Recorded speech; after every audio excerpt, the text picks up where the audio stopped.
स्वामी रामकृष्ण परमहंस कहा करते हैं कि दीपक की मध्यम रोशनी में भी व्यक्ति भगवत का पाठ अच्छे से कर सकता है और फ्लड लाइट में भी जहाँ चमचमाती रोशनी है वहाँ पे व्यक्ति चोरी कर सकता है, जालसाजी कर सकता है। इसमें एक चीज़ कॉमन है, वो है रोशनी। उसमें किसी भी प्रकार का कोई परिवर्तन नहीं होता है। ठीक वैसा ही सूरज का रोशनी है, उस रोशनी के अंतर्गत व्यक्ति अच्छा भी काम करता है, बुरा भी काम करता है, लेकिन सूरज की रोशनी पे कोई प्रभाव नहीं पड़ता है। कृष्ण परमहंस कहा करते हैं कि जिस भी व्यक्ति के अंदर लज्जा, घृणा और भय है, उस पे भगवान जी की कृपा कभी नहीं बन सकती और भगवान जी कभी भी ऐसे व्यक्ति की मदद भी नहीं कर सकते हैं।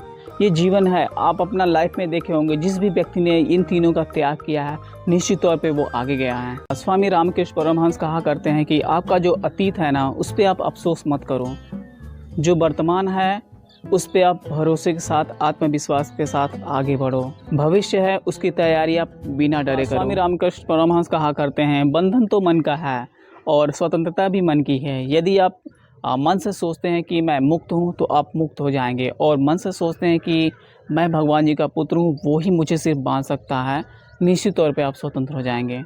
स्वामी रामकृष्ण परमहंस कहा करते हैं, जब तक मन में इच्छाएं हैं तब तक हम लोगों को सुख, शांति, समृद्धि नहीं मिल सकती हैं, क्योंकि इच्छाएं कभी पूरी नहीं होंगी और आप परेशान होते रहेंगे।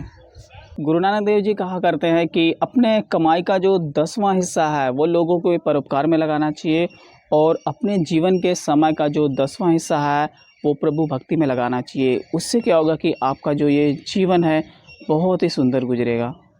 गुरु नानक देव जी कहा करते हैं कि जब आप किसी की मदद करते हैं तो प्रभु भी आपकी मदद करता है। तो निश्चित तौर पे आप मदद करते रहिए, ताकि अगले के साथ साथ आपका भी जो जीवन है वो बेहतर हो जाए।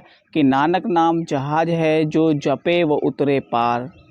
यानी कि आप गुरु नानक देव जी के बारे में जो भी अच्छी चीज़ें जानते हैं उनको फॉलो करिए। निश्चित तौर पे आपका ये जो जीवन है या जो जीवन का सबसे बड़ा समुंदर है उससे आप पार पा सकते हैं। तो समय होते छोटी सी बात, गुरु नानक देव जी कहा करते हैं कि अपने कमाई का जो 10वां हिस्सा है वो लोगों को परोपकार में लगाना चाहिए, और अपने जीवन के समय का जो 10वां हिस्सा है वो प्रभु भक्ति में लगाना चाहिए। उससे क्या होगा कि आपका जो ये जीवन है बहुत ही सुंदर गुजरेगा। गुरु नानक देव जी कहा करते हैं कि जब आप किसी की मदद करते हैं तो प्रभु भी आपकी मदद करता है। तो निश्चित तौर पे आप मदद करते रहिए, ताकि अगले के साथ साथ आपका भी जो जीवन है वो बेहतर हो जाए। छोटी सी बात, स्वामी महावीर कहा करते थे कि हम अपनी गलतियों की वजह से दुखी होते हैं, हम अपनी गलतियों को सुधार करके खुश हो सकते हैं। नमस्ते दोस्तों, मैं अवधेश। छोटी सी बात, गुरु नानक देव जी कहा करते हैं कि जो भगवान द्वारा प्रदत्त दौलत है उसको आप या तो खुद के लिए प्रयोग करें या फिर तिजोरी में रखें। वो एक शव की तरह है, यानी डेड बॉडी की तरह है, और जैसे ही उस धन का उपयोग किसी की मदद के लिए करते हैं या किसी दूसरों के लिए करते हैं या उसको बांटते हैं तो वो एक पवित्र भोजन बन जाता है। नानक देव जी कहा करते हैं जब हम लोगों का शरीर गंदा हो जाता है तो उसको हम लोग अच्छे से धुल के फिर निर्मल हो जाते हैं। सेम वैसा है, जब हम लोग का मन गंदा हो जाता है तो उसको शुद्ध करने के लिए सिर्फ एक ही उपाय है, वो है प्रभु भक्ति। भगत सिंह कहा करते हैं कि जिंदा रहना कुदरती तौर पे मेरे भी अंदर है, मैं इसको छिपाना नहीं चाहता हूँ, लेकिन शर्त सिर्फ इतनी है कि मैं किसी का गुलाम या पाबंद रह करके जीना नहीं चाहता। गुरु नानक देव जी कहा करते हैं कि हम मौत को बुरा नहीं कर सकते हैं यदि वास्तव में हम लोग जानते कि मरा कैसे जाता है। तो गुरु नानक जी कहा करते हैं कि दूब की तरह बनो। घास पात जब जल जाते हैं ना तो दूब जो है जस का तस पड़ा रहता है। देव जी कहा करते हैं कि इस कर्म भूमि पे कर्म फल पाने के लिए आपको कर्म तो करना ही पड़ेगा। भगवान क्या करता है, सिर्फ आपको लकीरें देता है, रंग तो आपको ही भरना पड़ेगा। गुरु नानक देव जी कहा करते हैं कि निर्धन और बेसहारों की मदद करना ये सच्चा धर्म है, और इसमें किसी भी तरीके की शंका या चिंता नहीं करना चाहिए। करते हैं कि इस कर्म भूमि पे कर्म फल पाने के लिए आपको कर्म तो करना ही पड़ेगा। भगवान क्या करता है, सिर्फ आपको लकीरें देता है, रंग तो आपको ही भरना पड़ेगा। देव जी कहा करते हैं व्यक्ति के जीवन में 2 चीज़ें जरूर होनी चाहिए। पहला ये गुरु का डर, और दूसरा ये गुरु का डर।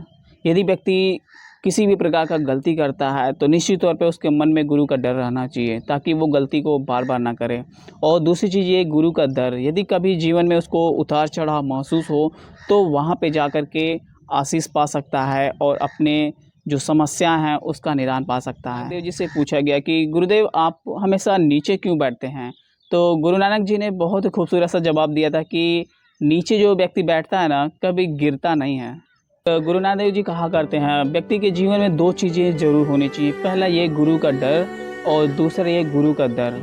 यदि व्यक्ति किसी भी प्रकार का गलती करता है तो निश्चित तौर पे उसके मन में गुरु का डर रहना चाहिए ताकि वो गलती को बार बार ना करे। और दूसरी चीज़ ये गुरु का डर, यदि कभी जीवन में उसको उतार चढ़ाव महसूस हो तो वहाँ पे जा कर के आशीष पा सकता है और अपने जो समस्या है उसका निदान पा सकता है। एक बार गुरु नानक देव जी से पूछा गया कि गुरुदेव आप हमेशा नीचे क्यों बैठते हैं, तो गुरु नानक जी ने बहुत खूबसूरत सा जवाब दिया था कि नीचे जो व्यक्ति बैठता है ना, कभी गिरता नहीं है। सिंह कहा करते हैं कि राख का हर एक कण मेरी गर्मी से गतिमान है, राख का हर एक कण मेरी गर्मी से गतिमान है। मैं एक ऐसा पागल हूँ जो जेल में भी रह के आज़ाद हूँ। सिंह कहा करते हैं कि बिना कुछ पूछे किसी भी बात को आंखें मूंद के मान लेना, ये एक प्रकार का गुलामी को ही दिखाता है।